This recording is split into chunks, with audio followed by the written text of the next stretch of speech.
Les compagnies de déminage sont certaines qu'il n'y a plus de mines dans les endroits déminés, pas ailleurs. Blablabla, un site déminé, le temple lui-même n'est pas forcément à 200 mètres de celui-ci. Ça peut dire qu'il y a des mines, simplement qu'il n'a pas été visité par les démineurs. Blablabla. Rassurez-vous, plus aucun danger sur les sites. Mais n'allez pas explorer seul la jungle ou les sous-bois entourant les temples hors circuit.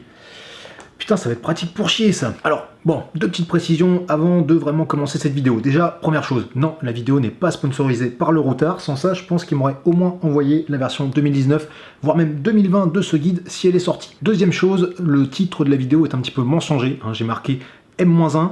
On n'est plus vraiment à M-1 puisque là, aujourd'hui, on est le 19 décembre et la course, c'est le 18 janvier. Mais qu'est-ce que tu veux, Hier, c'était la sortie de Star Wars 9, donc dans la vie, il y a des priorités. Voilà, j'avais des choses à faire. Et d'ailleurs, on apprend dans ce film qu'en fait, Rey, c'est la petite...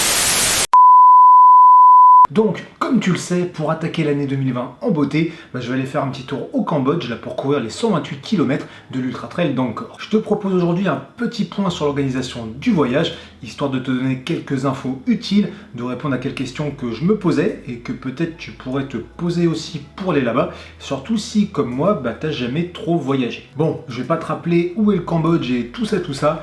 Soit tu ouvres une carte, soit tu peux aller voir la première vidéo que j'avais fait et que je te remets juste là. Allez, on attaque et on va commencer par voir comment aller là-bas.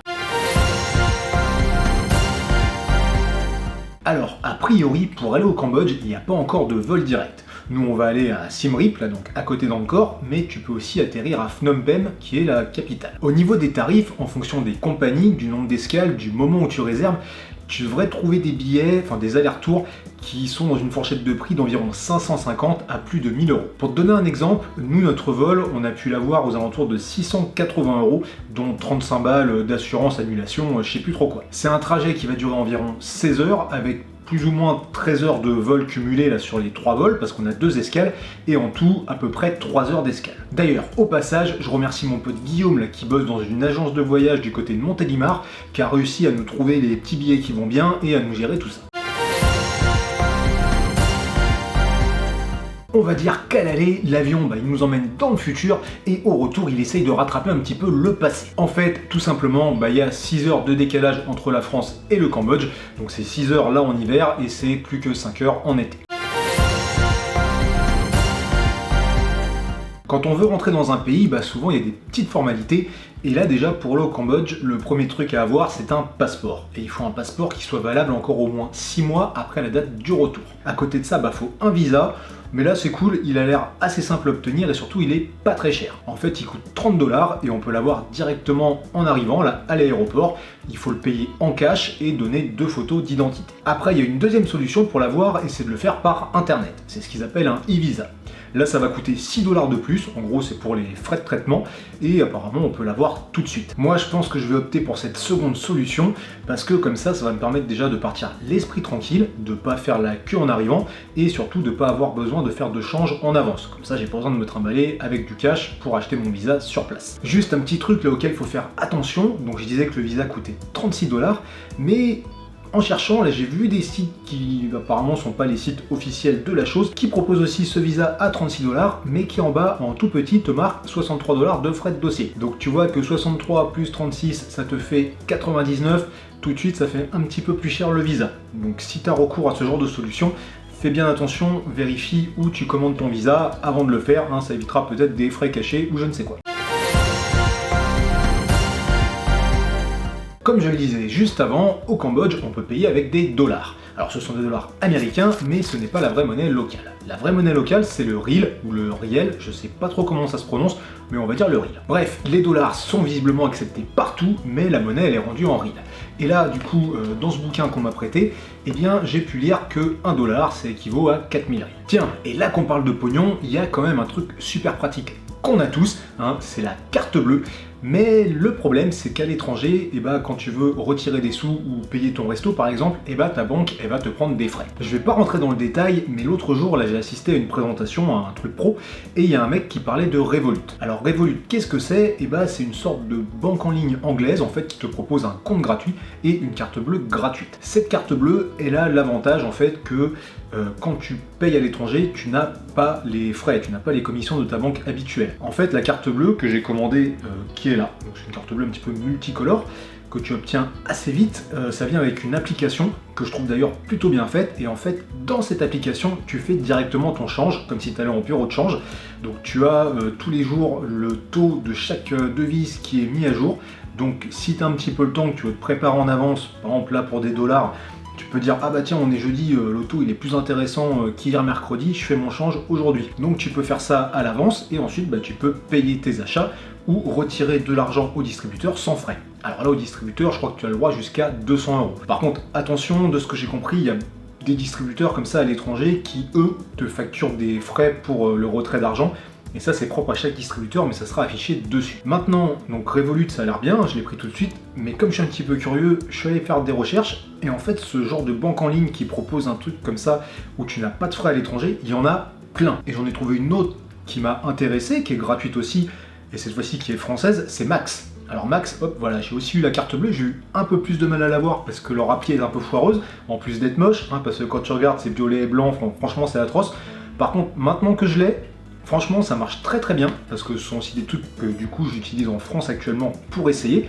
Donc ça marche bien, ce sont deux systèmes différents on va dire, même si la finalité de la chose est plus ou moins la même, c'est-à-dire de ne pas payer de frais à l'étranger, en dehors de gérer tes thunes ici en France. Donc voilà, c'est pas mal, moi c'est quelque chose que je vais tester au Cambodge là, avec les deux cartes, et si ça t'intéresse, tu me le dis, et je pense que je ferai sûrement une petite vidéo sur le sujet, parce que je trouve que c'est vraiment un bon plan pour quelqu'un qui voyage pas mal. Au Cambodge, la langue officielle c'est le Khmer, et j'ai regardé là-dedans, dans le routard, il y a quelques exemples de mots, et franchement ça n'a pas l'air facile à prononcer. Donc bon, heureusement, j'ai aussi vu que dans tout ce qui était resto, hôtel, tout ça, ça avait l'air d'être traduit en anglais, donc c'est déjà une bonne chose. Et j'ai aussi appris que la deuxième langue officielle, c'était le français. Visiblement, tous les documents administratifs, tout ça, sont traduits en français, mais au point de vue oral, c'est une langue qui est de moins en moins parlée. Enfin bon, avec tout ça, je pense qu'on devrait quand même réussir à s'en sortir correctement. Pour utiliser mon smartphone sur place, hors de question d'aller prendre un forfait international ou je ne sais quoi auprès de mon opérateur, parce que là limite va encore falloir faire un prêt bancaire quoi. En fait le mieux c'est tout simplement en arrivant sur place d'acheter une carte SIM locale. Apparemment ça coûte pas bien cher et ensuite il y a des forfaits, ça commence avec des forfaits à la semaine pour 1 $ avec déjà 1 giga de 4G. Alors attention par contre parce que là-bas comme ici en fait il y a plusieurs opérateurs téléphoniques et quand on prend une carte SIM d'un de ces opérateurs, si on veut en appeler un autre ou aussi si on veut appeler à l'étranger, et bien en fait il y a une facturation de quelques centimes à la minute qui se met en place. Perso je pense que je vais opter tout de suite pour un forfait d'un mois, parce que j'ai vu un forfait d'un mois qui est à 8 $ avec 40 Go de 4G et apparemment sur place la couverture réseau elle est impeccable, donc si j'ai des appels à passer ici en France par exemple, je pourrais le faire via des trucs type WhatsApp, Messenger, Skype et tout ça. Donc avec 40 Go je pense que pour une grosse semaine, j'aurai largement de quoi faire pour bosser, pour les réseaux sociaux, enfin pour tout ça. Donc pour 8 $, je me dis que ça vaut le coup. Là c'est simple, nos prises françaises sont compatibles au Cambodge et ça c'est plutôt cool. Maintenant, comme on ne sait pas combien de prises électriques on aura à dispo dans la chambre d'hôtel ou dans un aéroport entre deux vols par exemple, il y a un petit truc qui est sympa à emmener, c'est un chargeur avec plusieurs ports USB. Et je me dis que c'est pas mal parce que comme la plupart des appareils qu'on emmène, que ce soit les smartphones, les caméras, l'appareil photo, enfin tout ça, se recharge avec un simple câble USB, et ça évitera d'avoir à se battre pour la prise et de pouvoir recharger tous les appareils en même temps. Les trucs dont je viens de te parler, c'est un petit peu les questions d'ordre pratique là, que je me posais pour préparer ce départ, mais pourrait y en avoir plein d'autres. Surtout maintenant qu'on m'a prêté ce bouquin, comment te dire que je pourrais rajouter vraiment une tonne de choses à cette vidéo, que ce soit sur la bouffe, sur le prix moyen des pioles, la religion, la culture, enfin bref, plein de trucs, mais je vais pas le faire parce que sinon cette vidéo deviendrait vachement longue, il faudrait que je la prépare vachement plus, ça serait vachement long, ça serait peut-être intéressant mais ça serait vachement long, et surtout les intéressés pourront trouver facilement ces informations sur le net. Avant de se quitter, chose très importante, je voudrais remercier les deux partenaires qui m'ont officialisé leur soutien pour ce voyage, pour cette aventure, pour la réalisation de cette vidéo. Je veux bien sûr parler de Stutz, donc qui est une marque de lampe frontale française que j'utilise déjà depuis quelques années, et puis d'Oversteam, qui est une marque de nutrition sportive, je pense qu'on connaît un petit peu tous, et vraiment que j'aime beaucoup leur barre, et c'est pas mal parce que comme je mange beaucoup pendant une course, ça va servir. Et je remercie aussi celles et ceux qui participent à mon Tipeee, parce que ça aussi, ça me permet de financer un petit peu cette aventure, le matériel ou même l'évolution de la chaîne en général. Parce que oui, faire des vidéos, écrire des articles de blog, enfin tout ça, mine de rien, ça coûte du blé et ça prend énormément de temps. Si jamais tu veux participer, c'est juste là. Et pour m'aider sans ne me donner ne serait-ce qu'un euro, tu peux par exemple simplement faire tes achats en utilisant les liens d'affiliation qui sont dans la description. Je le rappelle, quand tu utilises ces liens, en fait, toi ça ne te coûte pas plus cher, mais moi je gagne une petite commission, et donc tout ça, ça me permet aussi de financer le matériel, les prochaines vidéos, enfin tout ça. Et puis il y a aussi un autre truc que chacun fait un petit peu tout le temps, c'est simplement de regarder mes nouveaux contenus, notamment cette vidéo, et de les liker, de les commenter et de les partager. Toute cette interaction, elle est vraiment très importante parce que c'est aussi ce qui permet de faire avancer les choses et de proposer de plus en plus de trucs cool, notamment de faire gagner de beaux cadeaux, comme là avec le nouveau jeu que j'ai lancé qui s'appelle le sac à bordel. Voilà, on est au bout et du coup tu sais quoi faire. Enfin, je vais rajouter une petite chose, c'est que tu dois t'abonner à cette chaîne et faire s'abonner 5 amis, parce que si tu ne le fais pas, tu vas être maudit sur 15 générations, dès demain tu vas commencer à perdre tes cheveux, enfin bon bref, t'as compris, abonne-toi. Voilà, sur ce, je te fais des bisous et je te dis à bientôt.